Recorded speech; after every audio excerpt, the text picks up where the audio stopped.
প্রতি আমি ভালো তৃণমূল খারাপ তৃণমূল কিছু মনে করি না। তৃণমূলটাই খারাপ, তাই তো লোকে বিদায় দিয়েছে। আর যেখানেই যাক, স্বর্গে গেলেও কেউ পার পাবে না যদি অন্যায় করে থাকে। শুনুন, ইসকন ঠিক করবে না কি খাওয়ানো হবে, তারা একটা এজেন্সি।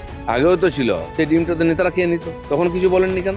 আজ যে সরকার মনে করবে পুষ্টির জন্য কম পয়সায় বাচ্চাদের ডিম খাওয়ানো হবে, ডিম তো আমরা হরিণঘাটা থেকে সাপ্লাই করি, তো নিশ্চয়ই ডিম খাওয়ানো হবে। যেটা মনে হবে ডাক্তাররা বলবেন, তার একটা ব্যবস্থা আছে, সে অনুযায়ী হবে। কোনো এজেন্সি ঠিক করবে না কি খাওয়াবে। যেমন কয়লা বালি থেকে আরম্ভ করে তার ট্রান্সপোর্টের ট্যাক্স থেকে আরম্ভ করে সব লুট হতো, সব জায়গায় সেটিং করে রেখেছে। সেগুলো যেই বন্ধ হয়েছে, সরকারের ঘরে আস্তার মধ্যে এখানে কিছুই টাকা আসতো না, দিল্লির টাকা আসতো, সেটাও লুট হয়ে যেত। কেন উন্নয়ন থেকে অনেক দূরে ছিল পশ্চিমবঙ্গ, এবার গতি আসছে।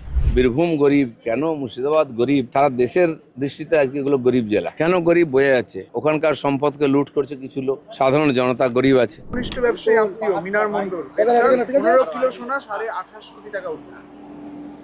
কৃষ্ণমন্ডলের চেলা তো এরকমই হবে না।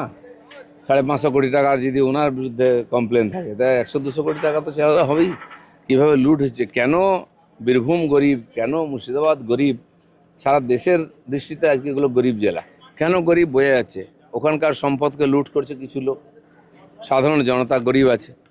শুরু হয়ে গেছে খোঁজ খবর বিচার, সময় আরও কিছু বেরোবে এবং তার যোগ্য শাস্তিও সবাই পাবে। অনেকে ভালো তৃণমূল হয়ে মদন মিত্র, অনুব্রত মণ্ডল, এরা আপনাদের প্রতি আমি ভালো তৃণমূল খারাপ তৃণমূল কিছু মনে করি না। তৃণমূলটাই খারাপ, তাই তো লোকে বিদায় দিয়েছে। আর যেখানেই যাক, স্বর্গে গেলেও কেউ পার পাবে না যদি অন্যায় করে থাকে। এই কয়েক মাসে কাটমানি এবং তোলাবাজি বন্ধ হতেই বেড়েছে রাজস্ব আদায়। তাহলে এতদিন পর্যন্ত কি হতো? এতদিন পর্যন্ত কোথাও আদায়ই হতো না। আপনি যান পঞ্চায়েতে বাড়ির ট্যাক্স দিতে, সে বলছে হচ্ছে না। তার লিঙ্ক কোথায়, কে চালায়, অনলাইন ট্যাক্স দিতে পারবে না আপনি।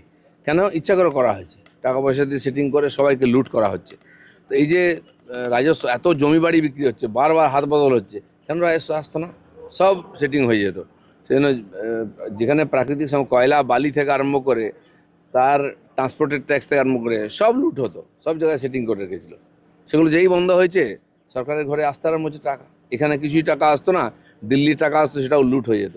সেজন্য উন্নয়ন থেকে অনেক দূরে ছিল পশ্চিমবঙ্গ, এবার গতি আসছে। মিড ডে মিলে ডিম ডিম করে অনেকে হাহাকার করলো, অনেক লেখালেখি ফেসবুকে হলো। আলটিমেটলি সিদ্ধান্ত হলো যে ইসকনের মিড ডে মিলেও ডিম দেওয়া হবে। কুণাল ঘোষ আবার বললেন যে এটা চাপে পড়ে হচ্ছে।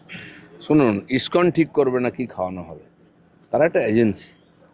আগেও তো ছিল, সেই ডিমটা তো নেতারা খেয়ে নিত, তখন কিছু বলেননি কেন? আজ যে সরকার মনে করবে পুষ্টির জন্য কম পয়সায় বাচ্চাদের ডিম খাওয়ানো হবে, ডিম তো আমরা হরিণঘাটা থেকে সাপ্লাই করি, তো নিশ্চয়ই ডিম খাওয়ানো হবে। যেটা মনে হবে ডাক্তাররা বলবেন, তার একটা ব্যবস্থা আছে, সে অনুযায়ী হবে। কোনো এজেন্সি ঠিক করবে না কি খাওয়াবে। তৃণমূলের লোকসভায় আমলে কোটিপতি হচ্ছে টুলু মণ্ডল। এই টুলু মণ্ডল যে আছে, তার হচ্ছে যে বিয়ে, সেই বিয়েতে 150 কোটি টাকার বিয়ে হয়েছে তার মেয়ের। এত বৈভব, এত উৎসব। টুলু মণ্ডল বহু বিখ্যাত ব্যক্তি, তাকে সবাই চেনে। কয়লা খাদান এবং কোল বেল্টে সে খুব পরিচিত নাম। বহু নেতাকে খুশি করত আর নিজেরাও করে খেত। টিএমসি এরকম সব জায়গায় এজেন্ট ঠিক করেছে, পুলিশ ঠিক করেছে এদেরকে। এরা কালেক্ট করে পুলিশের হাতে যেত, সেটা নবান্ন এবং কালীঘাট পর্যন্ত আসতো। আজকে সমস্ত লিঙ্ক কেটে গেছে, সমস্ত তথ্য সামনে এসছে, এর এক্সপোজ হয়েছে, তার বিরুদ্ধে সেই পুলিশই ব্যবস্থা নিচ্ছে। সেকেন্ড বয় হয়ে গেল টুলু মণ্ডল, ফার্স্ট বয় পার্থ চ্যাটার্জির হলো। না না, আরও অনেক আছে, আপনারা জানেন না। যারা পেছনের বেঞ্চে বসে আছে তারা বেশি ভারী ভরা আছে, সামনেগুলো দেখা যায়, পিছনেগুলো দেখা যায় না, আরও বেরোবে অনেক। চলুন।